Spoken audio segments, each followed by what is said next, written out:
sommes aujourd'hui venus assister à l'ouverture de la troisième édition de Dakar Expo Musique pour représenter le ministère de la Culture et de la Communication qui soutient cette initiative depuis le début. Initiative qui est très importante pour le ministère et le secteur, nous le pensons, parce que qui contribue à la structuration de ce secteur-là et à la professionnalisation. Donc il était important que le ministère soit là pour encourager et être présent et suivre aussi les différentes masterclass, panels qui auront lieu autour de la musique et de l'industrie de la musique.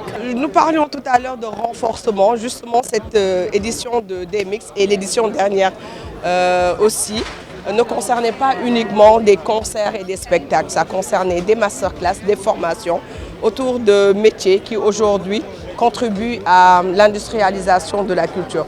Donc c'est pour ça que nous avons vraiment été ravis de trouver et de voir tout cet engouement de la jeunesse sénégalaise autour de cet événement-là qui forcément va apporter une plus-value sur l'industrialisation de nos industries culturelles et surtout musicales.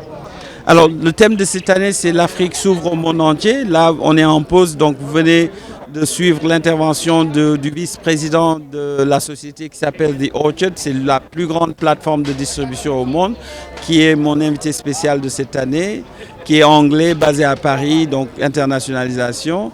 Et la thématique, c'est l'Afrique s'ouvre au monde. On voit avec nos frères du Nigeria, nos frères de l'Afrique du Sud, que la musique africaine est en train de pousser les frontières et les barrières et de s'exporter dans le monde entier. Donc on s'inscrit dans cette dynamique-là pour montrer que la créativité africaine est unique au monde et qu'on peut vraiment faire danser le monde entier. Il y a beaucoup de panels. Il y en a un d'ailleurs qui s'appelle Comment exporter son produit musical et je convie tous mes confrères, managers, agents, directeurs artistiques à y assister parce que c'est très important. Et comme l'a dit Ben tout à l'heure, il faut comprendre les mécanismes. La Colombie a su exporter sa musique en chantant en espagnol, donc il n'y a pas de barrière linguistique à proprement parler, mais il faut comprendre un petit peu en termes de formule ou de recettes musicales ce qu'il faut faire. Nos frères nigérians l'ont compris et c'est pour ça qu'ils cartonnent en ce moment. Les Sud-Africains sont en train de venir.